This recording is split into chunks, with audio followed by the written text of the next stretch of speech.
आसवा एठारे उपस्थित प्रत्येक प्रभुंकर प्रिय लोक मैंने सहित प्रभुंकर महान दास आ मंचरे प्रपालक गण प्रत्येक जन को मोर प्रेमर नमस्कार जनाए। मोर प्रिय माने आपण माने बहुत भल अच्छा मुझे आशा करुच्ची जो मैंने भल अच्छा से हाथ उठे कहूँ हालेलुया आउ थे कह हालेलुया प्रेज द लॉर्ड। समय बहुत अल्प मते कह जाइथिला आपण गोटे भितरे सारी देबे बोली किंतु एबे गोटे साथ हिची आरंभ हैला आ मु यथा शीघ्र सारिबा पई चेष्टा करिबी कारण हमर द्वितीय अधिवेशन मध्ये अछि तेणु करी मोर पे माने सीधा सड़क प्रभुकर वाक्य मध्ये कमने जीवा आमने बाहर करबा आजिर प्रसंग सिफामियो पुस्तक 2 पर्व तार 2 पद आमनकर प्रसंग अटे। समस्ते निज निज बाइबल खोलंतु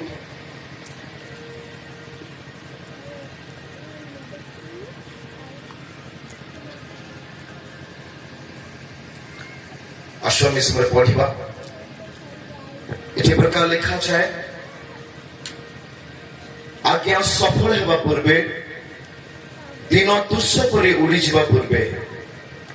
सदा प्रभुकर प्रचंड क्रोध तुम्भ मान आसवा पूर्वे सदा प्रभु क्रोधर दिन तुम्भ मान आसवा पूर्वे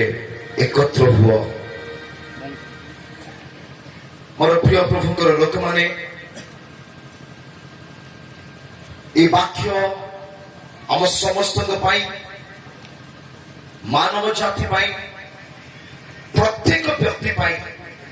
एक चेतावनी अटे एक सचेतन बाणी अटे कारण प्रभुंकर दिन आमान मध्य उपस्थित होगा जाऊँगी। हालेलुया।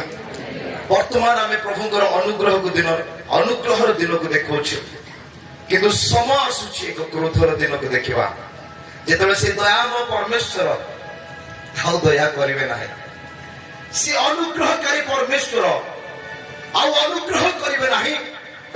विचार दिन आसूची दिन कौन सी व्यक्ति